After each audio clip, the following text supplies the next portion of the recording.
The Chronicles of Yelliet, Shadows of Saul by Tom Foolery. The GX Luna baby eases into dock 12, clamps kissing hull with that hollow, church bell thud. Hoses latch and bolts hammer home, the decks trembling as ship transitions to shore.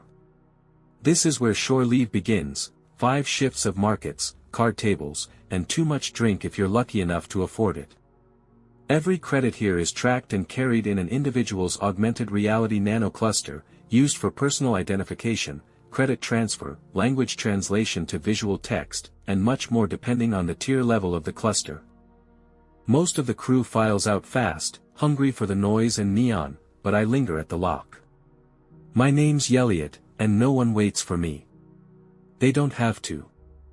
I'm the one left behind when quotas run short, the one ordered to ride herd on their shifts and mark the failures that cost them rations.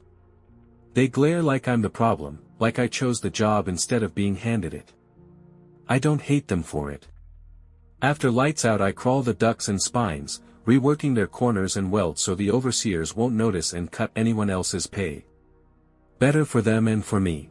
They don't go hungry, and I don't get even more shade. I cut away from the stream of crew and head for my rented stack, a narrow slot in the station wall with just enough room for a bunk and a hook to hang my gear. Something stirs against my shoulder as I walk, a soft weight under the collar of my jacket.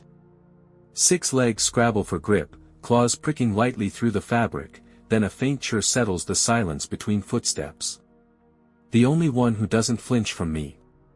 By the time I reach the stack I'm already thinking of shift 5, of the run I've promised myself a dozen times but never started. Tonight, that changes. The hatch seals behind me, shutting out the last of the station noise.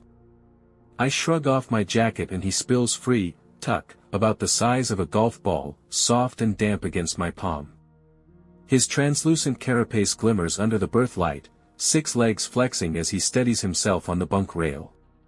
2 irised eyes blink slow and curious before he chitters, a sound halfway between a click and a chirp.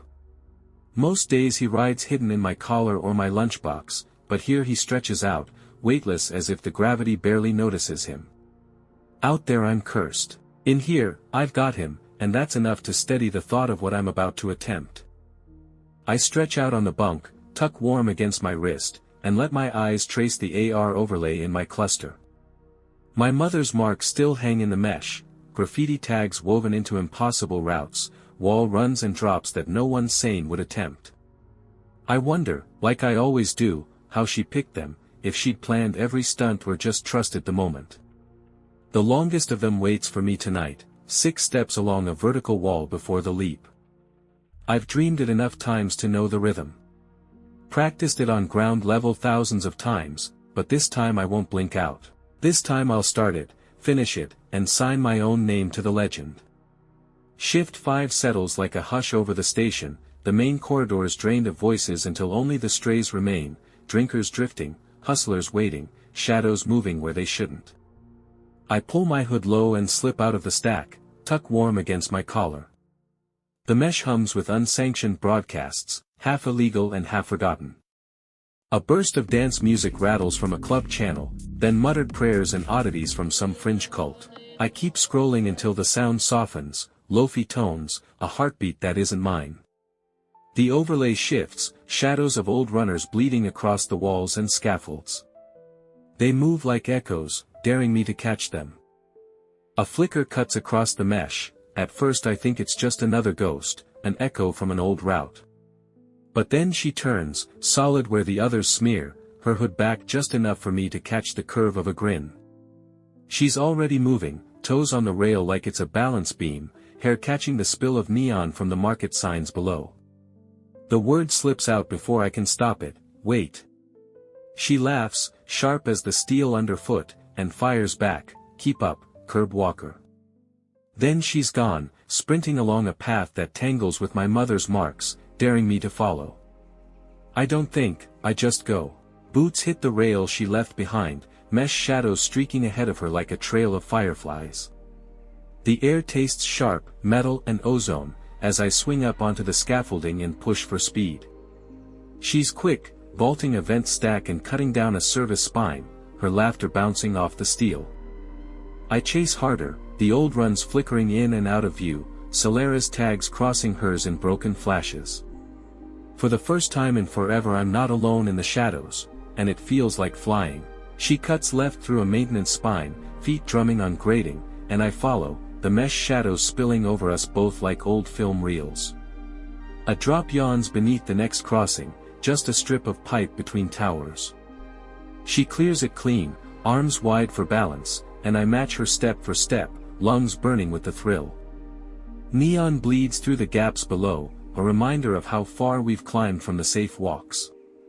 Ahead, the ghosts thin out until only one line remains, my mother's route, the one ending in the wall run. By the time we reach the clearing, my pulse is louder than the beat in my feed. The path narrows into the one run no one touches anymore, my mother's. She ran it when she was younger than I am now, and she was just getting started. People don't attempt it, they just linger nearby, broadcasting their own stunts, dressing up the scraps with neon flares or clever edits. But the wall itself waits untouched, 6 brutal steps and the leap beyond. Everyone knows a few who tried and never made it back, though no one says their names. She slows beside me, breath sharp, the grin from before slipping into something tighter. "This is it?" she asks, trying to sound casual, but her eyes don't leave the wall. We stand shoulder to shoulder, both staring at the slick stretch of steel like it might stare back. She glances at me, still breathing hard, and lets out a nervous laugh. "Why are you even here?" The question cuts sharper than the tease, and I almost ask the same. "No one runs this path, not anymore." I shrug, trying to keep my voice steady. "Same reason you are." That earns me a look, half challenge, half confession, like we both know we shouldn't be here but can't stop ourselves. I drag in a breath, slow as I can, and press my palm flat to the wall. Cold, slick, every dent familiar from hours staring at the overlay. "I'll go first," I say, before the doubt can catch me. She starts to protest, but the word's not in her throat, and what comes out is softer. "Don't kill yourself, Curb Walker." Her eyes are wide now, the tease stripped away, and for the first time I see the fear under her grin. I nod once, step back, and set my feet to run. I close my eyes for a heartbeat, feel the breath slide in, hold, then spill out.